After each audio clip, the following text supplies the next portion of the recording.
Alors, effectivement, suite au travail du conseil d'administration en juillet dernier, le conseil d'administration a défini des axes stratégiques pour l'APM et a commencé à travailler sur ces axes et a décidé de lancer une consultation de l'ensemble du réseau. C'est un truc un peu fou, hein.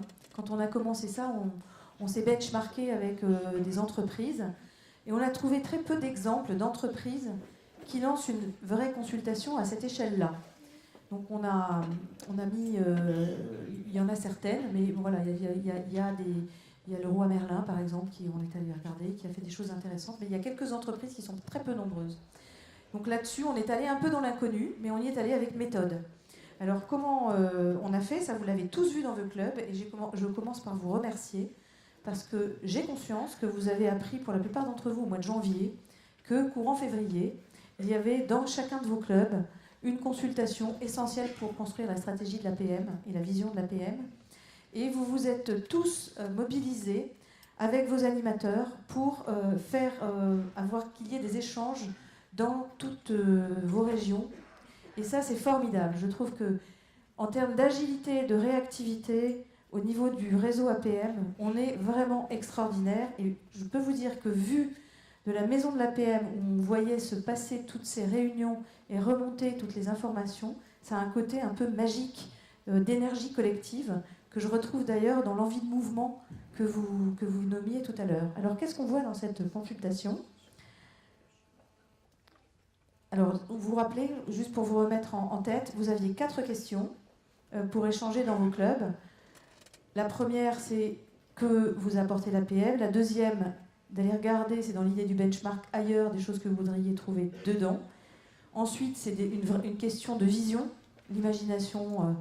Moi, j'aime bien dire que la vision, c'est l'image mentale du futur désirable. Donc, on voit l'énergie forte du désir. C'était cette troisième question. Et puis, la quatrième question qui était pratique. Qu'est-ce qu'il faut faire tout de suite différemment ? On a eu plus de, vous voyez, 6861 propositions. Ça veut dire qu'on a 6861 verbatim qu'avec l'équipe, nous lisons les week-ends, les nuits, les séminaires, etc. Et c'est absolument passionnant. Il y a 4271 personnes qui ont contribué, personnes différentes, qui ont contribué pour faire ces verbatim. Donc c'est plus de la moitié du réseau. Et sur cette moitié du réseau, il y avait une petite case qui disait « Est-ce que vous avez envie d'être sollicité pour construire la suite ?» Et là, c'est 2/3 des répondants qui ont envie d'être sollicités pour construire la suite. Ça veut dire qu'aujourd'hui, on a de l'ordre de 3000 personnes qui se sont engagées là-dedans et qui ont envie de continuer. Merci aussi aux experts, parce que les experts, vous avez été perturbés dans vos expertises par cette consultation. Et merci aussi parce que vous avez contribué dans beaucoup de clubs. Votre rapport, ça m'a été souvent raconté, a été vraiment intéressant pour favoriser les échanges, donner un autre regard. Donc ça, je pense que c'était très important. L'enjeu de cette consultation, il était multiple. On avait envie qu'il soit sur 3 niveaux. Et s'il y en a que vous n'avez pas vraiment vécu dans ce que je vais dire, vous pouvez toujours le vivre encore après. C'est pas parce que la moulinette s'arrête que les questions disparaissent. Nous avions l'enjeu national, international de définition de la vision, qu'on vient de vous présenter. Mais dans chaque club, il y a beaucoup de clubs qui m'ont raconté combien cette consultation leur avait donné l'occasion de s'interroger ensemble sur ce que eux, dans leur club, ont envie de vivre. Ça, c'est précieux. Parce que l'APM, ça a commencé dans les clubs, et c'est d'abord les clubs. Donc continuez ce dialogue, reprenez nos questions, n'hésitez pas.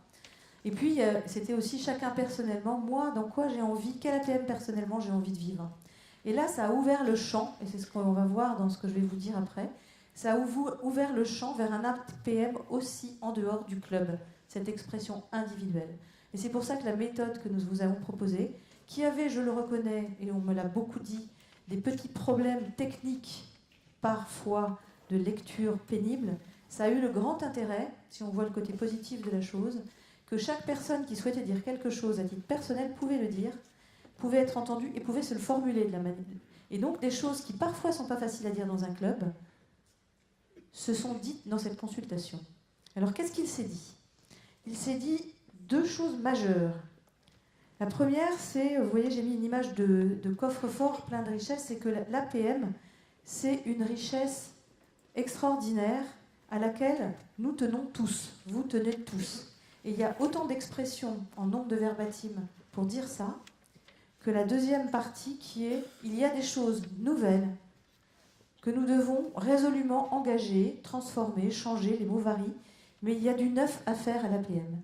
Et donc on a la moitié de nos expressions, et parfois les mêmes personnes disent les deux choses. Vous voyez que conserver est aussi important, conserver, amplifier est aussi important que créer, changer. Et c'est ça qui ressort de cette consultation, c'est à égalité de verbatim. Alors si je regarde ce qui fait l'essence de l'APM, auquel le réseau tient et qu'il faut conserver comme quelque chose de très précieux, la première chose, c'est un temps de pause, un espace et un temps dédié. Dans la vie d'un dirigeant, et je dirais dans la vie contemporaine en général, prendre une journée pour venir à l'APM rencontrer ses pairs, c'est précieux. Et ça, vous le dites tous.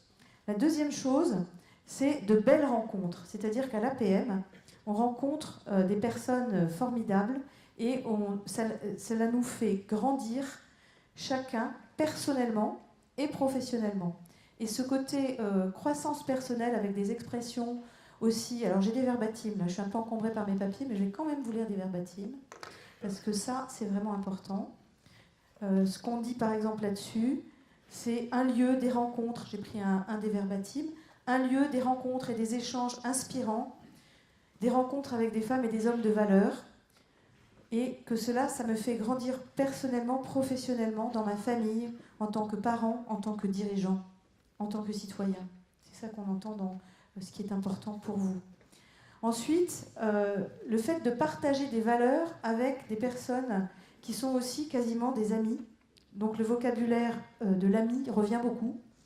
C'est très très présent, ce côté fraternité, convivialité, amitié, solidité des liens, dans ce à quoi vous tenez.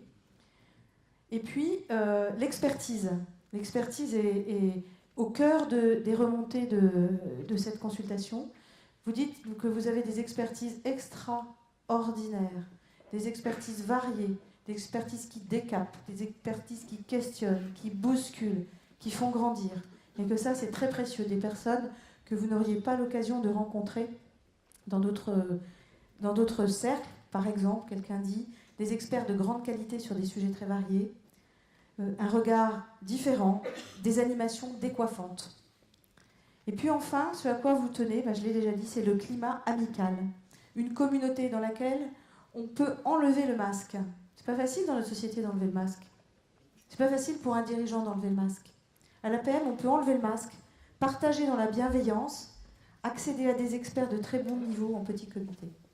Voilà, donc tout ce que je vous dis là, donc il y aura un rapport sur tout ce que je suis en train de vous dire, c'est la première synthèse.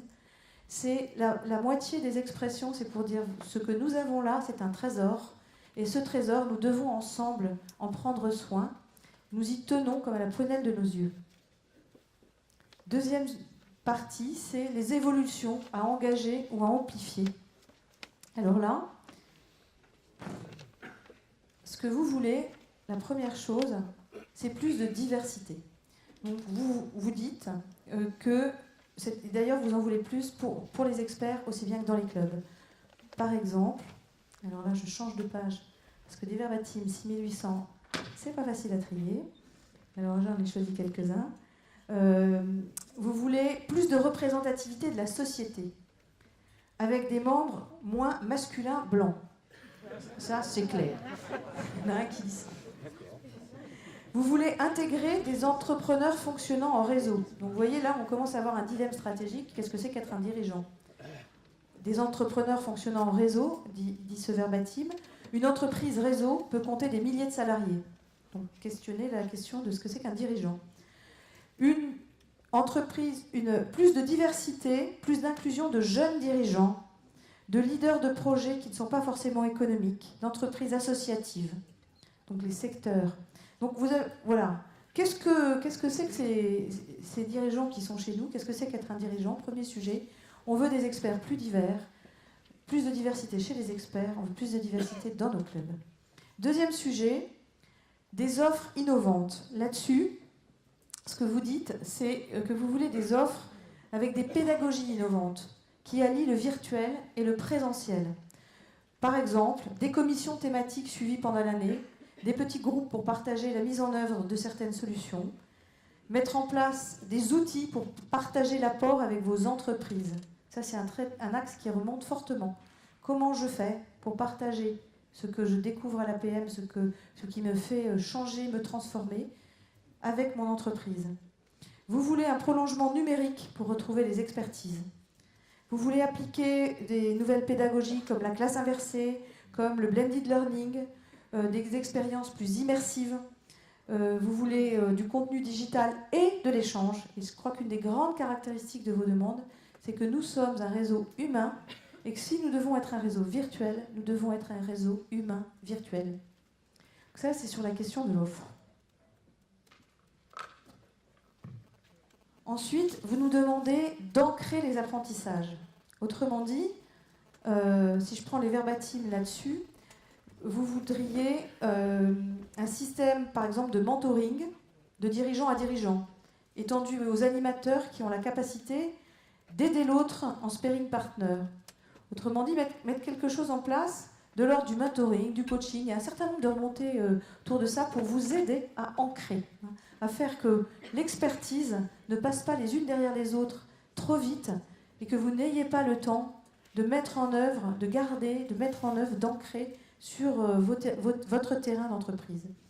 Vous voulez un accompagnement pour expérimenter dans son entreprise les apports des experts. Là, je vous dis des verbatims, c'est sur des sujets où il y en a énormément. Vous voulez développer des outils de type MOOC pour augmenter l'audience et assurer un service après-vente post-expertise. Donc, c'est 3 exemples, mais il y en a énormément. Vous avez envie, en fait, de mettre en œuvre. Ensuite, vous nous demandez de développer des communautés au-delà de vos clubs. Les communautés des clubs, on a vu, ce sont des communautés qui sont très ancrées et qui sont déjà très vivantes et auxquelles nous tenons. C'est ce qui était dans la première partie, ce qu'il faut conserver. Au niveau des communautés au-delà du club, finalement, ça correspond à la question suivante. Combien de personnes est-ce que je connais à l'APM ? Vous vous rendez compte, on est 8100 dirigeants. Si on ajoute les experts et les animateurs, on est quasiment 9000. 9000 personnes de valeur, avec des talents et des expériences incroyables. Combien de personnes est-ce que je connais ? À combien de personnes est-ce que je peux réellement me connecter ? Et c'est ça que vous voulez. Vous voulez plus de décloisonnement entre les clubs, si je prends des verbatims. Vous voulez tirer davantage parti de la diversité des ressources internes des adhérents pour créer des ateliers intergroupes sur des thèmes ciblés et sur des thèmes concrets. Vous voulez un réseau augmenté avec des communautés de pratique, un réseau digital et un réseau d'entraide. C'est des exemples. Donc là, il y a une très forte demande, en fait, de se mettre complètement en réseau au niveau de l'ensemble de l'APM. Je cherche mon zapper. Ça devient un peu le bazar par ici. Merci. Alors, ensuite, un sujet sur lequel il y a beaucoup d'expressions aussi de demandes, c'est la responsabilité et les projets sociétaux de l'APM. Si je reprends ce qui est écrit dans la raison d'être et dans la mission, ça peut correspondre à la partie « Améliorer le monde » de la raison d'être. Et là-dessus, le réseau pousse fort. Le réseau nous dit « l'APM doit être en avance dans sa réflexion sur l'évolution du monde de demain ». On entend aussi un autre verbatim « la capacité à formuler clairement la mission attendue de l'entreprise dans la société de demain, d'accompagner les dirigeants pour adapter leurs talents à ces changements et redéfinir ce que c'est que le progrès. Vous voulez que l'APM soit engagée sociétalement, œuvrant pour l'image de l'entrepreneur et l'image des entreprises. Donc il y a beaucoup qui se positionnent sur cette question-là en disant l'APM doit être un vecteur de l'image positive de l'entrepreneur et de l'entreprise et du dirigeant. Voilà, vous voulez aussi que l'APM communique de manière plus forte auprès du monde éducatif, des jeunes, et que ce soit un modèle qui puisse inspirer de nouvelles générations. Quelques exemples. Ça, c'est le côté sociétal de l'APM. En même temps, une vigilance sur ce côté qui remonte un petit peu, c'est cette posture apolitique qui est la nôtre. Et peu en parlent, mais quand ils en parlent, on sent qu'ils en parlent avec force. Il est important que l'APM reste apolitique. Et donc là, on a une ligne de crête à construire ensemble sur l'engagement sociétal l'engagement dans le monde et le côté apolitique et temps long qui caractérise notre organisation. Nous avons enfin 2 derniers sujets sur lesquels vous nous invitez à progresser. Alors, c'est vrai que je suis un peu bretonne, d'abord. Et puis que, en fait, les autres, je vous invite à aller sur Internet parce que quand on veut avoir une carte comme ça, bien découpée, je n'ai trouvé que la Bretagne. Et on cherchait encore avec Hélène hier soir. Donc, vous l'avez compris, le sujet suivant, c'est les richesses régionales. Vous avez envie que l'APM soit plus présente dans vos régions. Vous avez envie que la dimension régionale de l'APM, et quand je dis régionale, c'est partout, hein, en France ou pas en France, soit plus explicite, plus exprimée, voire plus structurée. Si je prends quelques verbatims, ne pas s'éloigner de l'humain ni du local. Intensifier les rencontres en petites régions et en bassins d'emploi. Promouvoir une dynamique de réseau local, régional et aussi national. Un APM plus structuré régionalement. Un engagement sociétal dans l'écosystème local. C'est un lien avec le sujet précédent. Faire connaître et rayonner régionalement notre APM. Voilà, il y a plein d'idées, mais en tout cas, cette dimension régionale est importante pour vous. Et enfin, dernier point, la dimension internationale. Donc, il y a aussi beaucoup d'expressions sur la dimension internationale. L'idée ici, c'est que cette dimension internationale, vous souhaitez qu'elle profite à tout le réseau. Qu'elle profite à tout le réseau par le multiculturel dans les clubs, par aussi le côté international de nos experts. Donc vous êtes, par exemple, si je prends des verbatims, un véritable réseau international de dirigeants du monde entier avec la possibilité de projets collaboratifs. Là, quelqu'un dit, avec un certain nombre de votes, la PM de demain sera plus internationale, moins franco-française, afin de mieux répondre aux cultures d'entreprise de plus en plus multinationales elles-mêmes. L'échange interculturel avec des communautés internationales. Vous parlez aussi de voyages à l'international, de rencontres entre clubs de différents pays. Voilà. Donc, ce que je viens de faire avec vous, c'est la première synthèse des remontées. Vous voyez la richesse.